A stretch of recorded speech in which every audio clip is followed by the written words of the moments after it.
Hey everybody, and welcome to Robin's house. Today I'm working with the Shimmer spray. It's Balmy Night, so it's a really pretty blue that was used in the Hello Darlin scrapbooking workshop as an optional technique. And if you don't choose to use this, you could use a shimmer brush to create your splats, or you could use watercolor paints to create your splats. But this one, well, this one and the shimmer brushes would create a um, shimmery splotches, whereas the watercolor paints will not. So that's just a fun little thing. So the first thing you got to do when you're getting ready to create with this is determine the type of splats that you want. So you see in these two layouts, this one has very large, very round splats. And this one has very small and contained, not contained because they're all over the place, but contained because they're all very, very close together. And that's because this was made using the spray function.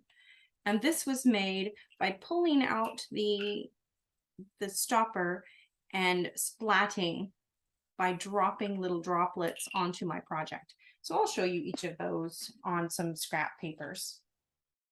So on the first project, on the first page, we use that droplet method in one corner, kind of partway through the assembly. So I put the star paper down and the round paper down with this kind of set there.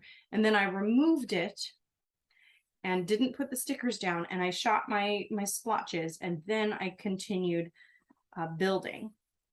For this one, this is a standalone piece that I just did separately before I attached it. So there are options and different mechanisms for doing that.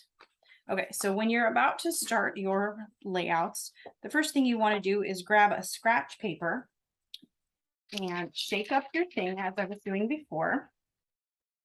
And so the first one is you do want to shake it because the glitter especially tends to accumulate at the bottom when it sits for a little while. And then, so when you're going to do this, the droplet techniques, you just want to accumulate a little bit at the end there. And then I just whack it against my hand a little bit, and it releases. It kind of releases out of here and out of here and a little bit at the end as well. So you can get a nice cluster, and then you can see it's already drying into the paper.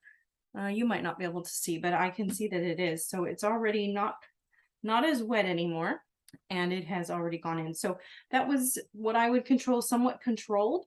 You know, it didn't get it all over my tag. It didn't get it all over my paper. It was fairly contained within the area that I wanted it to go in. And so that's one reason why I like that little droplet method. And then you have the other way where you're going to want to get some coverage. Get out your all-purpose mat and make sure that you don't have any special things around, and kind of build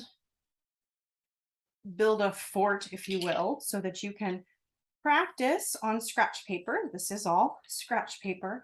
Practice on your scratch paper first. So see, I washed it, so we've got some water still in here, and I'll spray again. The water's starting to clear.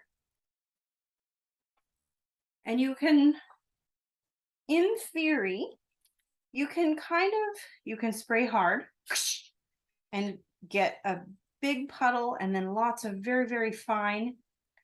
And let's try to get a new thing here. You can spray slowly and kind of stop halfway, and then you get some big splats and some, again, it's quite clustered. Let's see if we can go. So I got a little bit more in there. So you just got to practice about how far to see. Then that one I barely squeezed down, and I didn't get so much of the I don't know, the mist in there. So it just takes a little bit of practice, and it may even change over time, because I could not get this effect the first 10-20 times I sprayed this. So this, maybe it grows into it, but it's a super fun technique. I just love, I love creating messes for my workshops. It's, and then just trying to aim. So like one of the papers, this one here, this one is a sample of one of the 10.5 by 10.5 pages, trying to get it in a corner. So if you're trying to aim it in a special place, you do the best you can. Hey, that one came out really, really nice. That one's way better than this one, don't you think? So it just takes, maybe you need to try it, spray it around, then go wash it, let it sit for 2 weeks and try it again, and it will come out exactly how you want it to. So that's incredible. But anyway, that is using your spray, shimmer spray, to create some splats and misting effects. And then when you're done, you want to wash it because this nozzle will get clogged. So you're going to want to unscrew it and go to a sink where you can have a mess. And I just kind of let the water flow into my hand, and then I spray and spray and spray and spray. And you want to clean out in here too, so that it gets all nice and clear. And then once it's all nice and clear, just put it right back in the jar. And then again, the first couple sprays will be a little on the watery side, but at least you'll know it's nice and clean in there. So thank you so much for watching. Happy crafting.